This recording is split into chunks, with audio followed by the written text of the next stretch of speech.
Credence book of world रेकॉर्डमध्ये नोंद झालेली पहिली digital media press media live. आपण पाहत आहात प्रेस मीडिया लाईव्ह। पुणे निवडणूक विशेष। जिल्हा परिषद आणि पंचायत समित्यांच्या निवडणुकीसाठी राजकीय वातावरण ढवळून निघत आहे। पुणे जिल्हा परिषदेमध्ये 73 गट आणि 13 पंचायत समित्यांमध्ये एकूण 146 गण आहेत। या सर्व जागांवर इच्छुकांची संख्या मोठी आहे।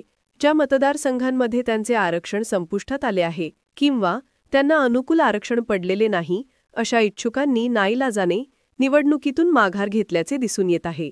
तर ज्यांना अनुकूल आरक्षण पडले आहे अशा इच्छुकांनी कोणताही विलंब न लावता मतदारसंघातून मलाच उमेदवारी मिळणार असा ठाम दावा करत प्रचाराला सुरुवात केली आहे।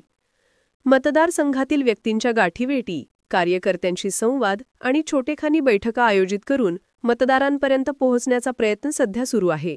यामुळे सर्वच पक्षांतील इच्छुक उमेदवारांनी पक्षाच्या वरिष्ठ नेत्यांच्या निर्णयाची वाट न पाहता मतदारांच्या गाठीभेटी आणि प्रचार सुरू केला आहे। सध्या सुरू असलेल्या या अनौपचारिक प्रचारामुळे निवडणुकीची रंगत वाढली आहे। माजी सदस्य आणि प्रस्थापित नेते त्यांच्या पूर्वीच्या मतदारसंघातील आरक्षणाचे विश्लेषण करून आता नवा मतदारसंघ शोधत आहेत किंवा कुटुंबातील सदस्यांना मैदानात उतरवण्याची तयारी करत आहेत। नवखे आणि तरुण चेहरे या संधीचा फायदा घेण्यासाठी नवीन राजकीय समीकरणे जुळवत जनमत आपल्या बाजूने वळवण्याचा प्रयत्न करत आहेत। एकंदरीत युती आघाडीचं चित्र स्पष्ट होण्यापूर्वीच इच्छुकांनी मतदारांच्या मनात स्थान निर्माण करण्यासाठी शक्य तेवढा प्रचार सुरू केला आहे। आगामी काळात युती किंवा आघाडीची घोषणा झाल्यावर पक्षांतर्गत उमेदवारीसाठी मोठी स्पर्धा पाहायला मिळणार असल्याची चिन्हे आहेत। स्वयंघोषित उमेदवारी। सद्यस्थितीत राज्यात महाविकास आघाडी आणि महायुती यांसारख्या प्रमुख राजकीय आघाड्यांची जिल्हा परिषद, पंचायत समित्यांच्या निवडणुकीसाठी कोणतीही अधिकृत घोषणा झालेली नाही।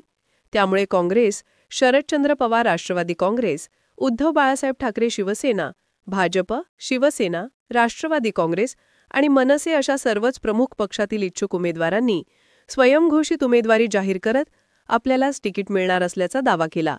त्यामुळे सोमवारपासूनच इच्छुकांनी मतदारसंघातील प्रतिष्ठित व्यक्तींची भेट घेत निवडणुकीत साथ देण्याची हाक दिली आहे। प्रेस मीडिया लाईव्ह न्यूज चॅनलला लाईक करा, शेअर करा आणि सबस्क्राईब करा।